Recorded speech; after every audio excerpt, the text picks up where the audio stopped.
Hey there, you work hard as an online teacher, and it makes sense to want to bring home more of the money that you actually make while you're teaching. But while that sentence may sound convoluted to some of us, it will not for those who are teaching on platforms. That's right, you know how high those commission rates will be. So today I want to share with you how much I make as a private, independent online teacher. So I teach group classes, I teach one-on-one classes, I teach on both OutSchool and AllSchool. I also have coaching and products that I offer. There's a lot going on here, but today I'm just going to focus on one piece of that pie, which is one-on-one private tutoring. Before we get started, if you're on that kind of platform hamster wheel, I want to encourage you to check out this free workbook that I created. It's going to help you scale beyond just your regular teaching hours so that you can diversify your income.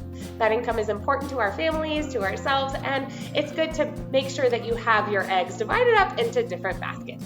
All right, let's get started. So first, let me share with you how I even got these students. That's probably what you're wondering. How do you find the students in the first place? My first private students were actually students I taught on VIP Kid. You'll remember if you were part of VIP Kid or one of those big platforms, you're making close to $20 an hour. That is okay. It's a nice start. However, we can do so much better if we have niched down and we actually have a professional process that we're using to onboard our clients. So I was able to connect with these families using WeChat, and I made sure to get their email addresses, or QQ numbers as they're often referred to in China, and was able to connect with them, set up prices, onboard them, and boom, they have been with me ever since. So we're coming up on 2 years here this summer. On VIP Kid, these students, again, have that stock curriculum that everyone else had, but when I brought them into these private classes, we were able to identify the actual areas that they needed to improve in, and I was able to then plan lessons that would meet those needs. It's amazing when we have the communication and the flexibility that allows us to really meet the needs of our students. So after giving feedback to a family, one parent asked if I wouldn't mind connecting with her on WeChat as well. We began talking, and then little by little she said, hey, can I recommend you to this person? Can I recommend you to this person? That one mom has been the catalyst for helping me onboard 3 more private students. The third round of private students that I brought on were actually students in my local area. These are students that I just happened to mention in some mom and homeschool groups that I happen to be a part of on WhatsApp that I am an online teacher and I would be happy to meet with their child over the summer or in the evenings as they need. This is something that people often overlook. If we're able to use our local area, think libraries, local homeschool co-ops and groups, using Facebook groups that pertain to your local area, that's something that you can really leverage in order to find your own private students that are in your time zone. Having these 3 groups of referrals, I've been able to slot them into times of the day that work for them and for me, while also making sure that I'm charging the amount that I need to in order to meet my financial goals. Speaking of financial goals, the place where I'm speaking to you from is actually the place where I teach, and where our homeschool happens, and where our crafting and playing happens. That's right, we have a busy family, so I'm not here to spend money and time on things that I don't need to. So I'm going to think wisely about the tools that will help me save time so I can spend more of that with my family and also save money so that, again, that money that I'm making while teaching stays in our family income and not going out to all these overpriced tools or curriculum. For me, this looks like meeting with students on Zoom or Liveboard, and I also invest in ESL Pals each year.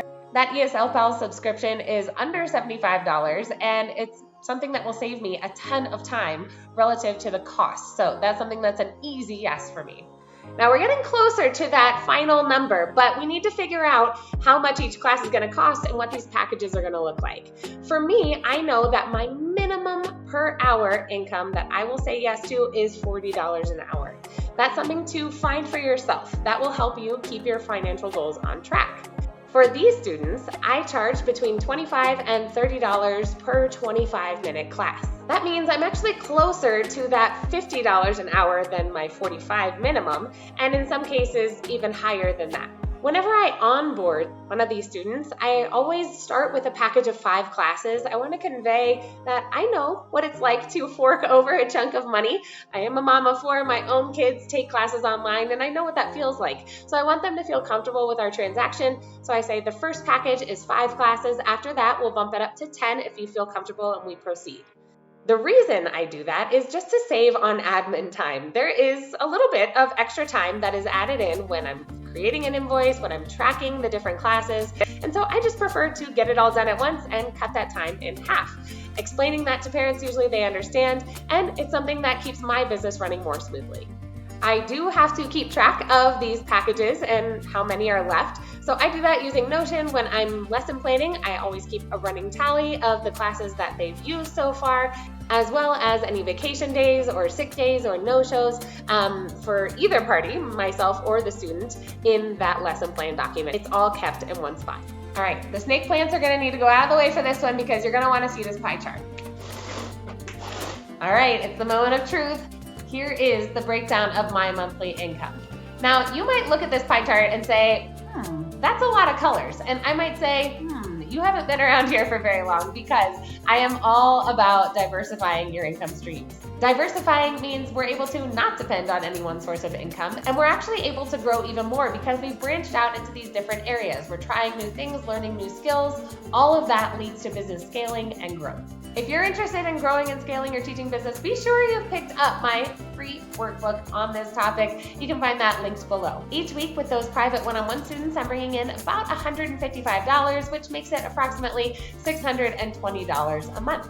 Well, $620 a month is certainly nothing to sneeze at. Remember, this is part of a diversified teaching schedule. That's one of my big 4 areas, but I've also diversified to include things like flat coaching and products, and I do translations and affiliate income as well. As these one-on-one private students are part of my larger diversified income, I can rest easy knowing that if a couple of these students come and go, it's not the biggest deal. There are other places where I can make up that income while I recover and recruit more students to fill those spots.